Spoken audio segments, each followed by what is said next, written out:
Hi friends, आप सब कैसे हैं। आशा करते हैं आप सब अच्छे होंगे, मस्त होंगे। तो आज प्रकाश परावर्तन तथा अपवर्तन में अवतल दर्पण द्वारा प्रतिबिंब का निर्माण सीखेंगे। हम क्या सीखेंगे? अवतल दर्पण द्वारा प्रतिबिंब का निर्माण, मतलब अवतल दर्पण द्वारा प्रतिबिंब का निर्माण कैसे होता है, ये सब देखेंगे। तो दोस्तों, अभी तक हमने क्या क्या सीखा है पिछले लेक्चर में, तो हम आइए एक नजर डालते हैं। तो हमने देखा था गोली दर्पण में अवतल दर्पण। अवतल दर्पण हमारा कैसा होता है, देखिए।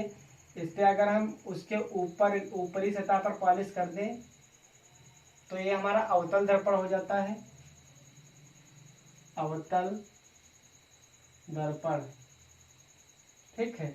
और अगर दर्पण के अंदर की तरफ पॉलिश ऐसे कर देते हैं तो हमारा ये उत्तल दर्पण हो जाता है। कौन सा? उत्तल दर्पण। तो हमने ये अभी तक सीखा था अवतल दर्पण और उत्तल दर्पण। और हमने उत्तल दर्पण में मुख्य पॉइंट सीखे थे। कौन कौन से? ये हमारा क्या था? मुख्य अक्ष। क्या है? मुख्य अक्ष।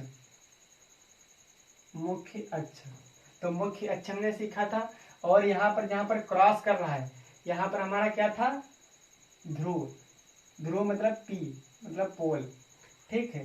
और यहाँ पर हमारा वक्रता त्रिज्या था। वक्रता त्रिज्या को सी से डिनोट करते थे, ठीक है। और यहाँ पर मुख्य फोकस था, उसको एफ से डिनोट करते थे। और यहाँ पर अनंत था। अनंत को इनफाइनाइट कहते हैं ना, तो ये अनंत था।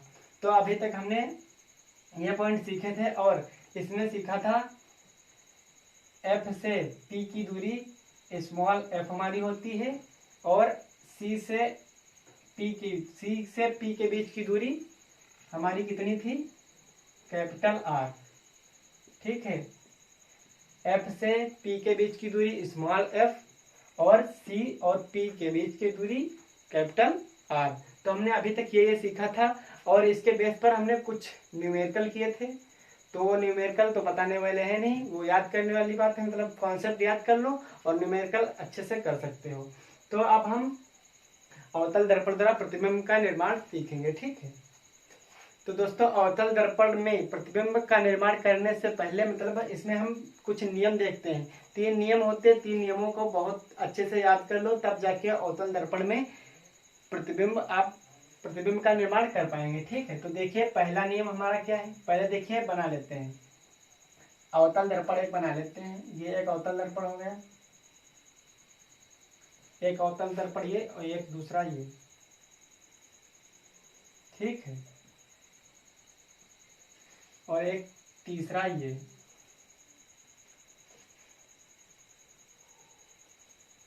ठीक है। अब इसमें हम मुख्य अक्ष खींच देते हैं। क्या? मुख्य अक्ष। तीनों में मुख्य अक्ष खींच देते हैं, ठीक है। ये क्या हो गया? मुख्य अक्ष। मुख्य अक्ष, ठीक है, मुख्य अक्ष हो गया। और यहाँ पर हमारा वक्रता त्रिज्या, मुख्य फोकस, और यहाँ पर हमारा अनंत, इनफाइनाइट, ठीक है। और यहाँ पर हमारा पी, इसमें भी यही होगा, ठीक है। सभी में वही होगा। यहाँ पर मुख्य अक्ष, ठीक, इनफाइनाइट, वक्रता त्रिज्या, मुख्य फोकस, पोल, ठीक है। तो हमने सभी में वही बना लिया, देखो। तो दोस्तों, प्रतिबिंब बनने के नियम, तो दोस्तों हम अवतल दर्पण के लिए देख रहे हैं। देखिए, सभी हमने अवतल दर्पण लिए हैं। ये अवतल दर्पण, ये अवतल दर्पण, ये अवतल दर्पण। तो हम अवतल दर्पण के लिए देख रहे हैं। तो देखिए, हमारा प्रथम नियम क्या कहता है? अवतल दर्पण में मुख्य अक्ष के समांतर जाने वाली प्रकाश किरण परावर्तन के पश्चात मुख्य फोकस से गुजरती है। कहां से? मुख्य फोकस से। तो हमारा प्रथम नियम क्या कहता है? मुख्य अक्ष के समांतर जाने वाली प्रकाश किरण परावर्तन के पश्चात मुख्य फोकस से गुजरती है। प्रथम नियम हमारा ये है। और दूसरा नियम हम देखते हैं। दूसरा नियम हमारा क्या कहता है? देखिए, वक्रता त्रिज्या से जाने वाली प्रकाश किरण, वक्रता त्रिज्या से जाने वाली प्रकाश किरण टकराकर वापस मतलब परावर्तन के पश्चात वक्रता त्रिज्या पर ही वापस लौट जाती है। मतलब वक्रता त्रिज्या पर से जाएगी और परावर्तन के पश्चात वक्रता त्रिज्या पर ही वापस लौट आएगी। तो हमारा द्वितीय नियम ये है। और हम तृतीय नियम देखते हैं क्या है। तृतीय नियम हमारा क्या कहता है, मुख्य फोकस से जाने वाली प्रकाश किरण परावर्तन के पश्चात, मतलब मुख्य फोकस से, मतलब फोकस से होकर जा रही है, मुख्य फोकस से जाने वाली प्रकाश किरण परावर्तन के पश्चात मुख्य अक्ष के समांतर हो जाती है। मुख्य अक्ष के समांतर हो जाती है। देखिए मुख्य अक्ष के समांतर हो गई, ये मुख्य अक्ष के समांतर हो गई। तो हमारा ये तृतीय नियम है। ये हमारे तीनों नियम है। तीनों नियम याद कर लीजिए, नोट कर लीजिए, डायग्राम बना लीजिए अच्छे से। इसमें से अगर हमको कोई प्रतिबिंब का निर्माण करना होगा, अगर हमको प्रतिबिंब का निर्माण करना होगा तो हमको किस किस चीज की जरूरत पड़ेगी, इसमें किन्हीं दो नियमों का यूज करेंगे। देखिए दोस्तों, हम अवतल दर्पण लेते हैं, एक अवतल दर्पण लेते हैं। ये हमारा अवतल दर्पण होगा, इसको पॉलिश कर लेते हैं। पॉलिश कर लिया। अब इसमें मुख्य अक्ष खींचते हैं, मुख्य अक्ष हो गया, वक्रता त्रिज्या हो गई, मुख्य फोकस हो गया और अनंत हमारा हो गया। अब इसमें देखिए, अब हम इसमें बताएंगे कितने, मतलब इसमें कितने प्रतिबिंब बन सकते हैं। मतलब अवतल दर्पण है ना, तो हम अवतल दर्पण के लिए देख रहे हैं, तो हमारे अवतल दर्पण में कितने प्रतिबिंब बन सकते हैं, कितने बनने की संभावना है। देखिए हमारा सबसे पहले तो एक यहाँ पर प्रतिबिंब बनेगा, दूसरा यहाँ पर, टोटल 6 बनेंगे। कितने? टोटल 6। अभी देखिए किस प्रकार से 6 बनेंगे। तीसरा यहाँ पर बनेगा, चौथा यहाँ पर, पांचवा यहाँ पर और छठा यहाँ पर। देखिए number 1, number 2, number 3, number 4, number 5। ठीक है, तो हमारा प्रतिबिंब कितना बनेगा? 6। अवतल दर्पण में हमारे कितने प्रतिबिंब बनेंगे? 6। देखिए दोस्तों, जब वस्तु अनंत पर हो, इधर अनंत पर एक वस्तु थी, तब प्रतिबिंब कहाँ पर बनेगा, कैसा बनेगा और किस प्रकार का बनेगा। देखिए हम अवतल दर्पण लेते हैं, पॉलिश कर लेते हैं, मुख्य अक्ष खींचते हैं, मुख्य अक्ष। अब इसमें वक्रता त्रिज्या, मुख्य फोकस और अनंत। अब इसमें देखिए ये अनंत है, अनंत पर ये अनंत है। अनंत कहीं बहुत दूर होता, दिखता नहीं है, पता नहीं चलता अनंत कहाँ है। अनंत मतलब पता नहीं कौन सी प्लेस से किरणें आ रही हैं। तो हमारा अनंत पर कोई वस्तु है, कहाँ है? वस्तु अनंत पर जब हो, तब हम देखिए 2 प्रकाश की किरणें लेंगे, 2 प्रकाश की किरणें। तो हमारी पहली प्रकाश की किरण मुख्य अक्ष के समांतर जाएगी। नियम लगा रहे हैं, वो जो अभी नियम बताए थे उसमें से 2 नियम लगाएंगे। तो पहली जो मतलब मुख्य अक्ष के समांतर जो जाएगी वह कहाँ से, परावर्तन के पश्चात कहाँ से वापस होगी? मुख्य फोकस से। तो हमारा मुख्य फोकस से। अब एक दूसरी यहाँ से लेते हैं प्रकाश की किरण। मुख्य अक्ष के समांतर जो प्रकाश की किरण जाएगी वह परावर्तन के पश्चात फोकस से होकर गुजरेगी। ठीक है, फोकस से होकर गुजरेगी। तो जहां पर हमारा बिंदु काटेगा वहां पर हमारा प्रतिबिंब बनेगा। क्या बनेगा? प्रतिबिंब। देखिए हमारा यहाँ पर काट रहा है, तो हमारा प्रतिबिंब यहाँ पर बनेगा। तो अब प्रतिबिंब कैसा बनेगा? प्रतिबिंब की 3 स्थितियां होती। देखिए तीन प्रकार से बताते हैं। देखिए पहले बताएंगे आकार,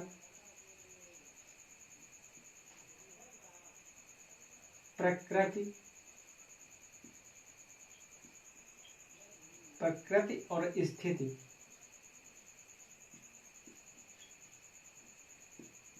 तो देखिए हमारे वस्तु का आकार क्या है, आकार बहुत छोटा है,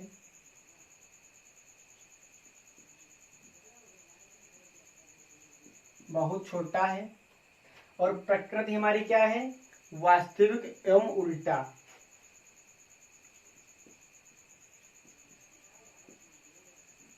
वास्तविक एवं उल्टा। और हमारी स्थिति क्या है, एफ पर, मतलब मुख्य फोकस पर, मुख्य फोकस पर, मुख्य फोकस पर।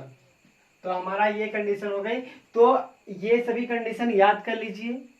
अगर नहीं याद होती है तो हम बाद में, इसके बाद में अगर हमारे जो सिक्स कंडीशन थी, सिक्स कंडीशन बताने के बाद हम इन सभी को याद करने की ट्रिक बताएंगे। क्योंकि ये जो होते हैं, ये जो हमारा आकार, प्रकृति तथा स्थिति, ये हमारा कहीं ना कहीं एक नंबर में पूछ लेते हैं। बोल देंगे जब वस्तु अनंत पर हो तो वस्तु की प्रकृति बताइए, बोल देंगे स्थिति बताइए, आकार बताइए, तो आपका एक नंबर ऐसे कट जाएगा अगर नहीं पता होगा। ठीक है, तो हम इनको याद करने की ट्रिक बताएंगे अगर नहीं याद कर पाते हो। ठीक है, तो अब हम दूसरी कंडीशन लेते हैं।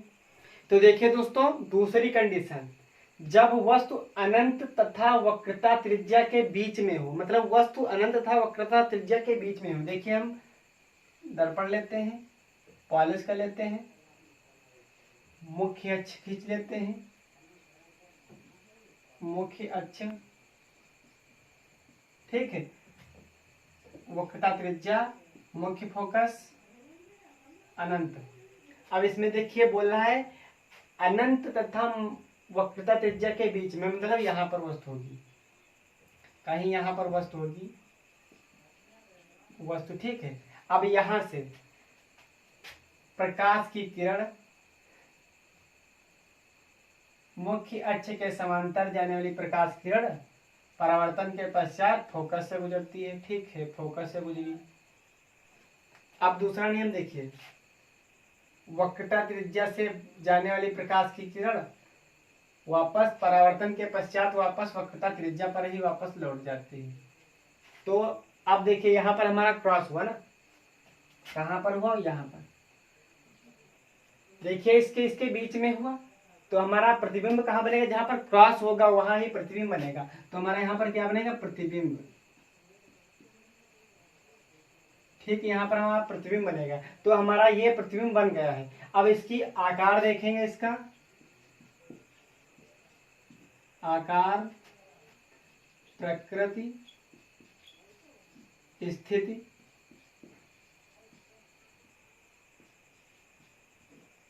ठीक है। अब इसमें आकार देखिए, अब इसका आकार क्या है, वस्तु मतलब छोटा होगा, पहले तो बहुत छोटा था, उसके बाद में छोटा। अब देखिए प्रकृति, प्रकृति क्या होगी, वास्तविक और उल्टा वही होगा, वास्तविक एवं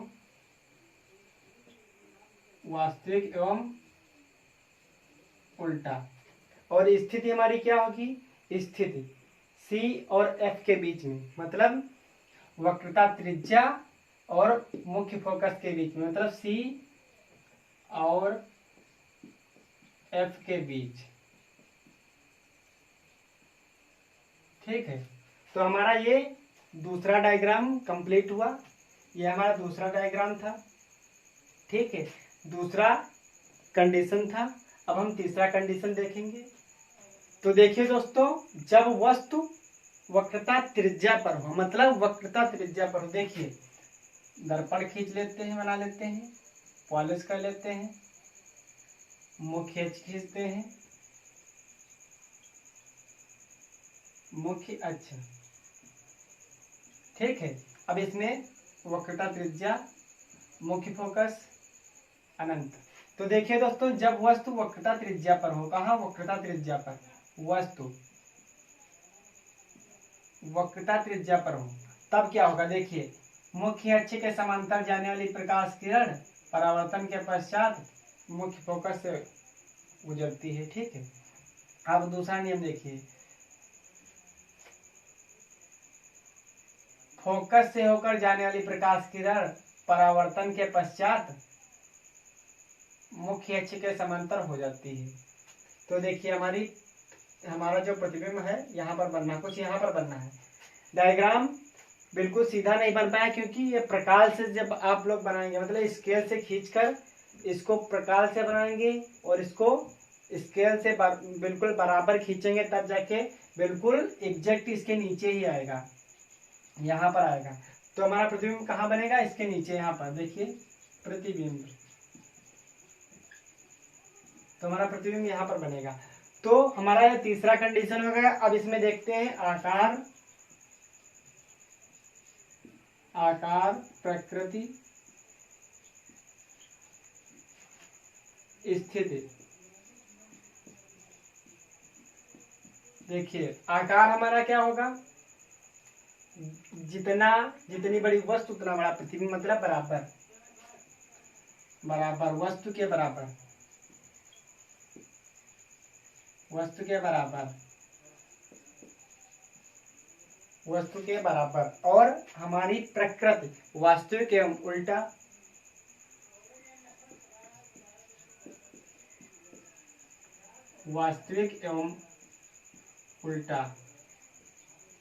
ठीक है। तो दोस्तों हमारी स्थिति क्या होगी? स्थिति वक्रता त्रिज्या ही होगी। क्या होगी? वक्रता त्रिज्या, मतलब सी, वक्रता त्रिज्या,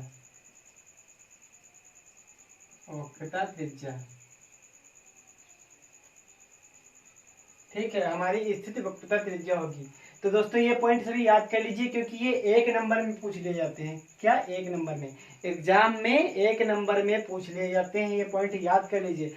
अगर दोस्तों ये नहीं याद हो रहे तो हम एक धमाकेदार ट्रिक बताएंगे वीडियो के लास्ट में, क्योंकि 3 नंबर हो गए, इसके बाद में 4 करेंगे, फिर 5 करेंगे, फिर 6 करेंगे, मतलब 6 वाला करेंगे।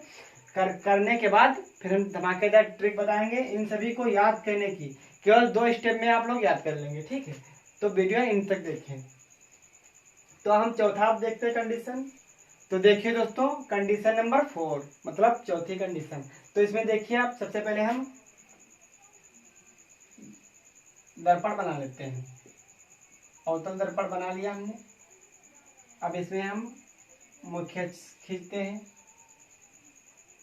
मुख्य अक्ष, ठीक है। वक्रता त्रिज्या, मुख्य फोकस, इनफाइनाइट।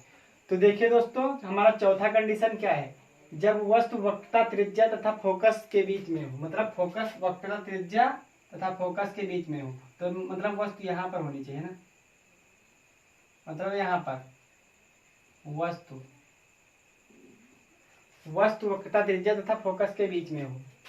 ठीक है, तो यहाँ पर हमारी वस्तु जब होगी तो इसकी प्रकाश की किरणें जब जाएंगी मुख्य अक्ष के समांतर, वो परावर्तन के पश्चात फोकस से गुजरेंगी, मतलब मुख्य फोकस से गुजरेंगी। ठीक है, ये हमारी प्रकाश किरण है। अब हम दूसरा नियम लगाएंगे। दूसरा नियम देखिए, मुख्य फोकस से जाने वाली प्रकाश किरण परावर्तन के पश्चात मुख्य अक्ष के समांतर हो जाती है। देखिए समांतर हो गई। अब देखिए हमारा इमेज कहीं यहाँ पर जाके बनेगा ना, यहाँ पर हमारा प्रतिबिंब बनेगा जाकर के, प्रतिबिंब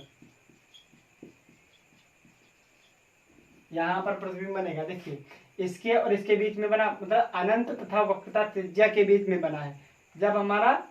जब वस्तु हमारी वक्रता त्रिज्या तथा मुख्य फोकस के बीच में थी। ठीक है, अब हम ये हमारा होगा। अब इसमें हम देखते हैं आकार प्रकृति स्थिति।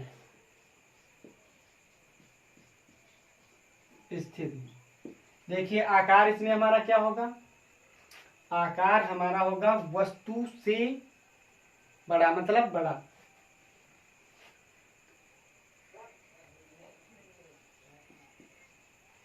वस्तु से बड़ा। अब हमारी प्रकृति वास्तविक एवं उल्टा।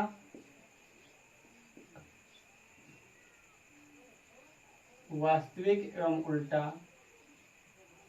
वास्तविक एवं उल्टा। और हमारी स्थिति क्या होगी?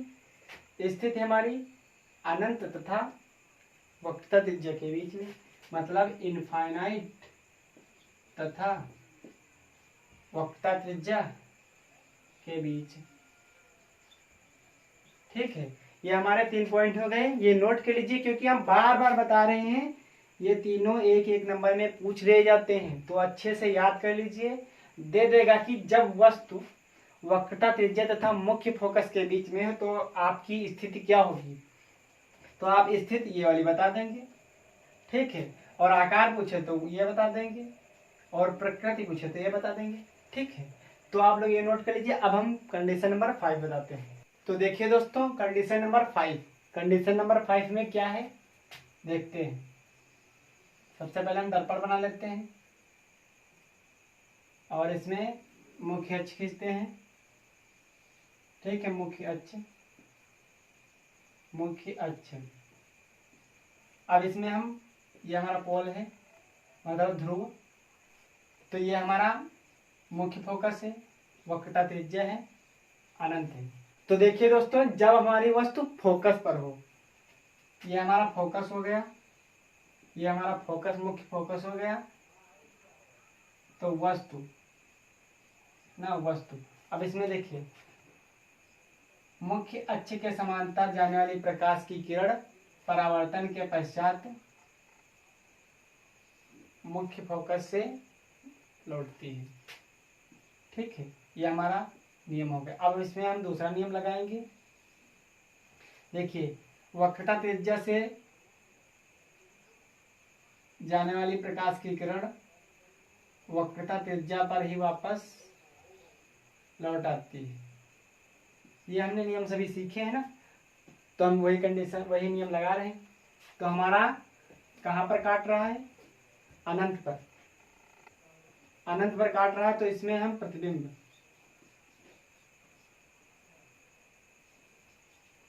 तो हमारा यहाँ क्या बनेगा? प्रतिबिंब। प्रतिबिंब हमारा अनंत पर बनेगा ना, तो हमारी ये कंडीशन 5 हो गई। अब इसमें हम देखते हैं आकार, स्थिति, स्थिति और प्रकृति। ठीक है, अब इसमें आकार देखते हैं। आकार क्या होगा इसका? आकार होगा, आकार हमारा क्या होगा? बड़ा। क्या होगा? बड़ा। और स्थिति हमारी क्या होगी? स्थिति, स्थिति हमारी होगी अनंत पर। क्या होगी? अनंत पर। ठीक है, अनंत, अनंत पर। और हमारी प्रकृति क्या होगी? वास्तविक एवं उल्टा। वास्तविक एवं उल्टा। ठीक है, क्या होगी? वास्तविक एवं उल्टा। तो हमारे ये 3 पॉइंट हैं, ये नोट कर लीजिए क्योंकि ये हमारे 3 पॉइंट पूछ लिए जाते हैं कि जब वस्तु हमारी फोकस पर हो तो हमारी प्रकृति क्या होगी? वास्तविक एवं उल्टा। बता देंगे वास्तविक एवं उल्टा। और पूछेगा जब वस्तु हमारी फोकस पर हो तो हमारी स्थिति क्या होगी, तो आप लोग बताएंगे अनंत पर। तो ऐसे ही पूछ लेता है, तो आप लोग ये नोट कर लीजिए। अब हम 6 वाला कंडीशन बताते हैं। तो देखिए, हम 6 वाली कंडीशन बताने जा रहे हैं दोस्तों। ये हमने दर्पण बना लिया है, मुख्य अक्ष खींचा,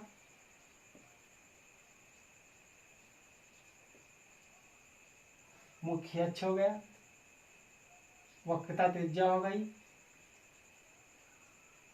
मुख्य फोकस हो गया, इनफाइनाइट हो गया। अब इसमें देखिए बोलना है मुख्य फोकस तथा ध्रुव के बीच में। हमारा ध्रुव ये है। ठीक है, अब इसके बीच में यहाँ पर हमारी वस्तु है, वस्तु। ठीक है, यहाँ पर वस्तु है, यहाँ पर जो वस्तु है तो प्रकाश प्रकाश किरण मुख्य अक्ष के समांतर जाने वाली प्रकाश किरण परावर्तन के पश्चात मुख्य फोकस से गुजरती है। ठीक है, हमने ये नियम पढ़ा है। और इस वाली इसको आगे बढ़ा देते हैं और है। ठीक है, सीधा बढ़ा देते हैं। अब इसमें हम दूसरा नियम लगाएंगे।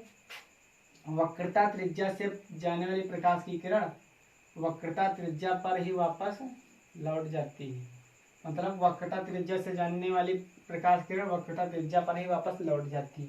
तो ये वाली अगर हम इसको आगे सीधा ऐसे बढ़ाएं, ये ऐसे बढ़ेगा ना सीधा, तो हमारे यहाँ पर मिलेगा जा करके ना, यहाँ पर जहाँ पर काटेगा वहाँ ही हमारा प्रतिबिंब बनता है। ठीक, यहाँ पर तो हमारा कहाँ प्रतिबिंब बनेगा, यहाँ पर। देखिए दोस्तों, यहाँ पर कैसे बनना हम समझा रहे हैं। देखिए, आप लोग चेक करके देखना, कोई दर्पण जो होता है उसके अगर जितना ही पास में वस्तु ले जाएंगे उतना ही प्रतिबिंब बड़ा बनता है ना। ऐसे पास ले जाइए, प्रतिबिंब बड़ा बनेगा। जब प्रतिबिंब बड़ा बनेगा तो वस्तु के मतलब वस्तु के आकार से बड़ा बनेगा प्रतिबिंब ना।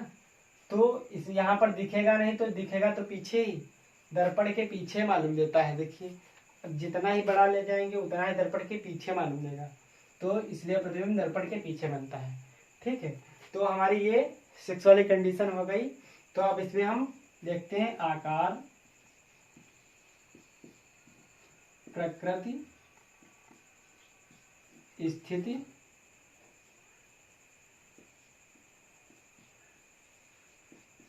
ठीक है। तो हमारा आकार इसका क्या होगा, आकार होगा मतलब सबसे बड़ा, मतलब बहुत बड़ा। अभी आप लोगों से पता है कि बहुत बड़ा बनेगा। और प्रकृति हमारी आभासी एवं सीधी।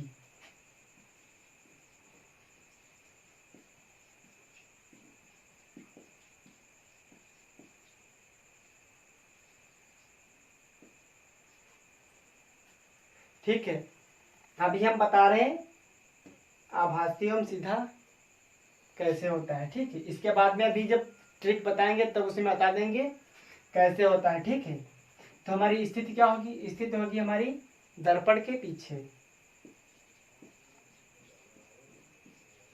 दर्पण के पीछे। ठीक है, तो हमारी ये सभी कंडीशंस हो गई। अब इसके बाद में हम धमाकेदार ट्रिक बताएंगे इन सभी को याद करने की, क्योंकि ये एक एक नंबर में पूछ ले जाते हैं, तो हम इन सभी की ट्रिक्स बताएंगे। ठीक है दोस्तों, अब हम ट्रिक बताने जा रहे हैं। तो दोस्तों, सबसे पहले हम ट्रिक किस चीज की बताएंगे। देखिए, सबसे पहले हम स्थिति की बताएंगे। सबसे पहले हम स्थिति की ट्रिक बताएंगे, कहाँ पर हमारा प्रतिबिंब बनता है, ट्रिक बताएंगे। ठीक है, देखिए हम एक दर्पण बना लेते हैं। ठीक है, इसमें मुख्य अक्ष खींच लेते हैं, मुख्य अक्ष। ठीक है, देखिए यहाँ पर हमारा वक्रता त्रिज्या होगी, मुख्य फोकस होगा, अनंत होगा। तो देखिए दोस्तों, अब इसमें कंडीशन कौन कौन सी होती है। एक अनंत पर वस्तु होती है, एक अनंत तथा वक्रता त्रिज्या के बीच में वस्तु होती है, और एक वक्रता त्रिज्या पर होती है। एक वक्रता त्रिज्या तथा मुख्य फोकस के बीच में होता है, एक मुख्य फोकस पर होता है, एक मुख्य फोकस तथा ध्रुव मतलब पोल के बीच में होता है। ठीक है, तो अब इसमें हम हमारी जो ये 5 कंडीशंस हैं, ये 5 कंडीशंस हैं, 5 कंडीशंस की हम ट्रिक बताएंगे और 6 को याद करना होगा। ठीक है, तो हम देखिए इसमें सबसे पहले हम नंबरिंग कर देते हैं। तो number 1, number 2, number 3, number 4, number 5। ठीक है, देखिए इसमें अब इसमें और इसको यहाँ से हम उल्टा नंबरिंग करेंगे, यहाँ से उल्टा। देखिए number 5, number 4, number 3, number 2, number 1। देखिए अब इसमें हम बता रहे हैं, स्थिति बताएंगे क्या बताएंगे, स्थिति। तो हमारी ये जो है नंबर, ये किसको दर्शा रहे हैं, वस्तु को, वस्तु को। और ये जो नंबर होंगे, ये जो नंबर हैं, ये हमारी प्रतिबिंब को दर्शाएंगे। किसको, प्रतिबिंब।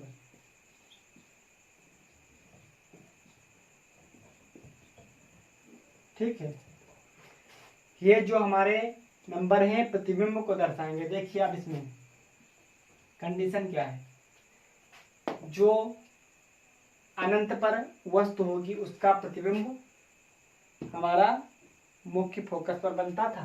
तो देखिए इसको हम मिला दें, एक को एक पर, मतलब एक को एक पर, अनंत का मुख्य फोकस पर, और दूसरी कंडीशन में ऐसे ही करते हैं, इसको मिला देते हैं। अनंत तथा वक्रता त्रिज्या के बीच में जो वस्तु होती थी उसका प्रतिबिंब वक्रता त्रिज्या तथा फोकस, मुख्य फोकस के बीच में बनता था। तो हमारा दो पर प्रतिबिंब, मतलब दो दूसरी वस्तु का दूसरा प्रतिबिंब दूसरे नंबर पर, और तीसरे नंबर का प्रतिबिंब तीसरे नंबर पर। देखिए ऐसे, जो हमारा वक्रता त्रिज्या पर वस्तु हमारी होती थी उसका वक्रता त्रिज्या पर ही प्रतिबिंब बनता था। आप लोग देख लीजिए कंडीशन में। और जो हमारी वक्रता त्रिज्या तथा मुख्य फोकस पर के, मतलब उसके बीच में जो वस्तु होती थी उसके बीच में उसकी वक्रता त्रिज्या तथा अनंत के बीच में प्रतिबिंब बनता था हमारा। तो हमारा नंबर 4 का नंबर 4 पर, और नंबर 5 जो हमारा नंबर 5 पर बनेगा।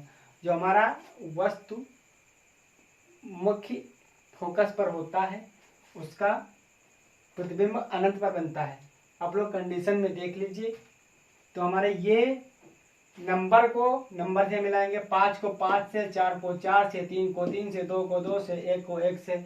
तो हमारे क्या आ जाएंगे, प्रतिबिंब, वस्तु से प्रतिबिंब आ जाएंगे। तो आप लोग ये नोट कर लीजिए, ये हमारे प्रतिबिंब की स्थिति क्या होगी। तो ये स्थितियां होंगी, जब वस्तु अनंत पर होगी तो उसका प्रतिबिंब मुख्य फोकस पर बनेगा, मुख्य फोकस पर।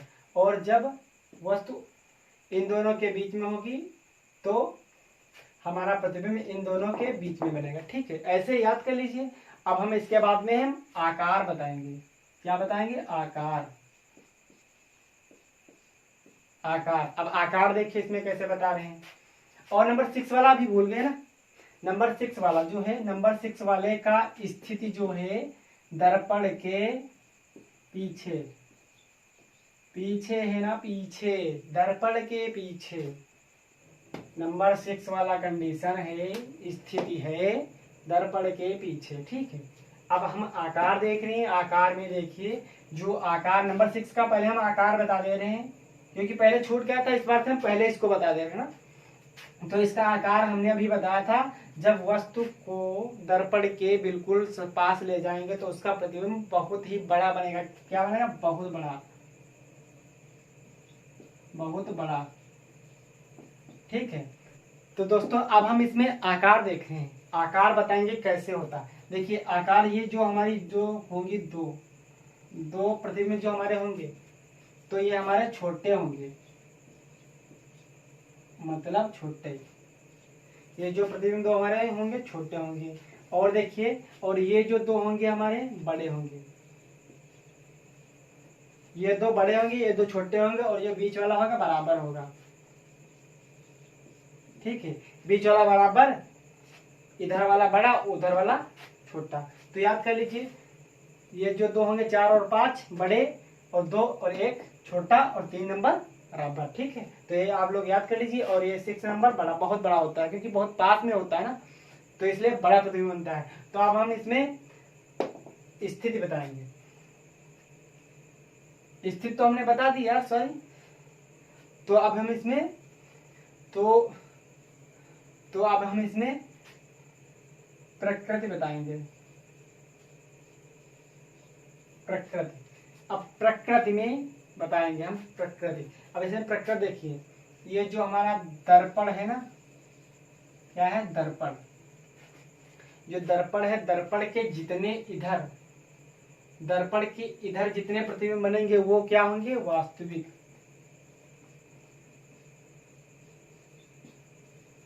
क्या होंगे, वास्तविक। ठीक है, जितने इधर बनेंगे वास्तविक और जितने उधर बनेंगे, उधर दर्पण के उधर, ठीक है, तो हमारे आभासी होंगे। क्या होंगे, आभासी। अभी हमने बताया था दर्पण के पीछे 6 नंबर वाला बना था तो आभासी था ना, और जितने इधर बने थे वो सभी वास्तविक थे, 5 वास्तविक थे और 6ठा वाला आभासी था। ठीक है, और देखिए अब इसमें उल्टा और सीधा कब होता है, देखिए जब हमारे मुख्य अक्ष के नीचे प्रतिबिंब बनेंगे। क्या बनेंगे, मुख्य अक्ष के नीचे प्रतिबिंब बनेंगे तो हमारा उल्टा होगा। क्या होगा, उल्टा। 5 जितने देखिए वास्तविक एवं उल्टा थे ना, 5 नीचे बन रहे थे। ये जो 5 हैं, ये 5 तो हमारे सभी वास्तविक एवं उल्टा सभी नीचे ही बन रहे थे ना।